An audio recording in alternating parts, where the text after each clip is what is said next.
అందరికీ నమస్కారం అండి.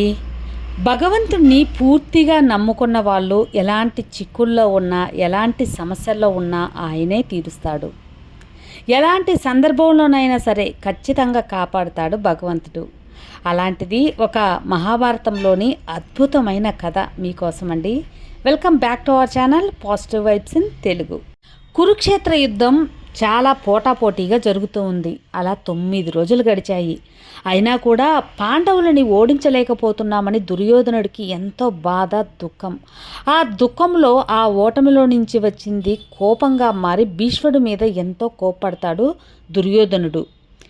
నువ్వు వాళ్ళకి అండగా ఉంటావా, లేకపోతే వాళ్ళని ఓడిస్తావా ఏంటి అని చెప్పి అధికారంగా అడుగుతాడు దుర్యోధనుడు. అప్పుడు భీష్ముడు, తప్పకుండా వాళ్ళని నేను హతమారుస్తాను, వాళ్ళని నేను వధిస్తాను అని చెప్పి చెప్తాడన్నమాట. ఈ విషయం పసిగట్టిన మన కృష్ణయ్య చిన్నగా ఒక చిరునవ్వు నవ్వుతాడు. ఎందుకు కృష్ణయ్య చిరునవ్వు నవ్వుతున్నాడు, ఎందుకు నవ్వుతున్నాడు అని చెప్పి పాండవులకి అస్సలు అర్థం కాదు.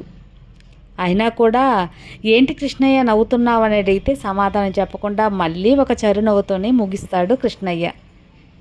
ఈ సంగతి ద్రౌపదికి తెలిసింది. అయ్యో, ద్రౌపది చాలా బాధపడుతుంది.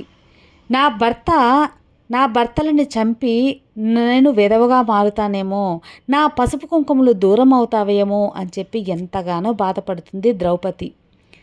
భగవంతుడైన శ్రీకృష్ణుడిని దగ్గర మొరపెట్టుకుంటుంది. కృష్ణయ్య, అన్నీ నీకు ఎరుకనే, అన్నీ నీకు తెలుసు. అయినా కూడా నువ్వు ఎందుకు గమ్మున ఏం చేయకుండా ఉన్నావు? ఒక అన్నయ్య స్థానంలో ఉన్న నీకు ఈ సోదరి పసుపు కుంకుమలు కాపాడాలని తెలియదా అని ఎంతో బాధపడుతుంది కృష్ణయ్య దగ్గర. వెంటనే కృష్ణయ్య, సరే నీ పసుపు కుంకుమలు నువ్వే కాపాడుతుందు రా అని చెప్పి నేరుగా ఒంటరిగా రాత్రిపూట ద్రౌపదిని తీసుకువెళ్తాడు కృష్ణుడు. ఎక్కడికి కృష్ణయ్య ఈ చీకటిలో తీసుకువెళ్తున్నావంటే సమాధానం చెప్పకుండా తీసుకువెళ్తాడు. అది ఆ యుద్ధ పోరు జరిగే, ఆ కురుక్షేత్రం యుద్ధం జరిగే ఆ స్థలం అన్నమాట. ఆ స్థలం దగ్గర ఎక్కడా చడి చప్పుడు లేకుండా నిశ్శబ్దంగా ఉంది. అయినా ఏదో ఒక శబ్దం అలజడిని కలిగింది. ఎక్కడి నుంచి ఈ శబ్దం వస్తుందా అని చెప్పి తిరిగి చూశాక అది ద్రౌపది చెప్పుల శబ్దం. ఆ చెప్పులను తీసి ఈ సంచిలో పెట్టమ్మా అని చెప్పి కృష్ణయ్య చెప్తాడు. వెంటనే కృష్ణయ్య మాటలు నమ్మి ఒక సంచిలో ఆ యొక్క చెప్పుల్ని ద్రౌపది పాదరక్షణలు వేసి పక్కన పెడుతుంది. పక్కన పెట్టాక, ఇప్పుడు ఎందుకు కృష్ణయ్య ఇక్కడ తీసుకొచ్చావు, ఎందుకు స్వామి నేను ఇక్కడ ఒంటరిగా ఈ చీకటిలో ఈ యుద్ధపోరు దగ్గరికి తీసుకొచ్చావా అని అడగగా, అదిగో అక్కడ దూరంగా కనిపిస్తుందే, ఆ గూడారంలోకి వెళ్ళు, ఎవరు కనిపించినా అక్కడ ఎవరున్నా సరే వాళ్ళ కాళ్ళ మీద పడి దండం పెట్టు అని చెప్తాడు కృష్ణయ్య. ఎందుకు ఏమి అని మారు మాట్లాడకుండా కృష్ణయ్య మాటలు విని నేరుగా ఆ గూడారం వైపు వెళ్ళి అక్కడ ఒక మనిషి తపస్సు చేసుకున్నట్టు ధ్యానంలో ఉంటాడు. ధ్యానంలో ఉన్న ఆ వ్యక్తి కాళ్ళ మీద పడి కాళ్ళకి దండం పెడుతుంది ద్రౌపది.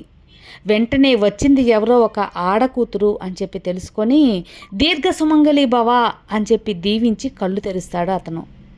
చూడగానే ద్రౌపదిని చూడగానే ఆశ్చర్యపోతాడు ఆ వ్యక్తి ఇంకెవరో కాదండి, ఆ గుడారంలో ఉన్నది భీష్ముడు. వెంటనే ఆమెను చూసి ఎంతగానో ఆశ్చర్యపోతాడు. తల్లి, ఇక్కడికి ఎందుకు వచ్చావు నువ్వు? ఇక్కడ ఈ చీకటిలో ఈ పోరు దగ్గరికి ఈ అర్ధరాత్రి ఎందుకు వచ్చావు, ఎవరితో వచ్చావు అని చెప్పి ఆ గూడారం నుంచి బయటకు రాగానే కృష్ణయ్య ద్రౌపది చెప్పులు పట్టుకొని నడుస్తూ వస్తూ ఉంటాడు. ఓహో, అదంతా కారణం ఈ కృష్ణయ్యేనా? అర్థమైంది. భీష్ముడు ఏం జరిగి ఉంటుందో అని చెప్పి పూర్తిగా అర్థం చేసుకున్నాడు. కృష్ణయ్య, ఆ చేతిలో ఏంటి అని అడగగానే ద్రౌపది చెప్పులు పాదరక్షలు అని చెప్పి చెప్తాడనమాట. ద్రౌపది ఒక ఆడామె చెప్పులు మోస్తూ కూడా తనని కాపాడాలని ఇంతకి నువ్వు ఇంత సూక్ష్మమైన దారి ఎంచుకున్నావా కృష్ణయ్య? అన్నీ తెలిసిన నువ్వు ద్రౌపదికి అండగా ఉండగా నేను ఏం చేయగలను కృష్ణయ్య అంటాడు భీష్ముడు. అప్పుడు ద్రౌపది ఎంతో సంతోషిస్తుంది. తనను నమ్మి తనతో ఏం మాట్లాడకుండా వచ్చిన ద్రౌపదికి తన సౌభాగ్యాలనే ఇచ్చాడు శ్రీకృష్ణుడు. భగవంతుడిని నమ్ముకుంటే మనకు ఏం కావాలో ఆయనకు తెలుసు, తప్పకుండా మన కోరికలు తీరుస్తాడు. కాబట్టి భగవంతు నామస్మరణ, భగవంతుడి మీద నమ్మకం ఎప్పుడు కూడా పోగొట్టుకోకూడదు. ఎప్పుడైతే భగవంతుడిని పూర్తిగా నమ్ముతామో మనకు అన్ని శుభాలే కలుగుతాయి. అది ఫ్రెండ్స్ ఈరోజు వీడియో. ఈ వీడియో కూడా మీకు అందరికీ నచ్చుతుంది అనుకుంటున్నాను. నచ్చితే లైక్ చేయండి, మరి కొంతమందికి షేర్ చేయండి. కొత్తగా మన ఛానల్ చూస్తే సబ్స్క్రైబ్ చేసుకోండి. మరో మంచి వీడియోతో మళ్ళీ కలుద్దాం. అంతవరకు have a good day friends. Thank you for watching. Bye.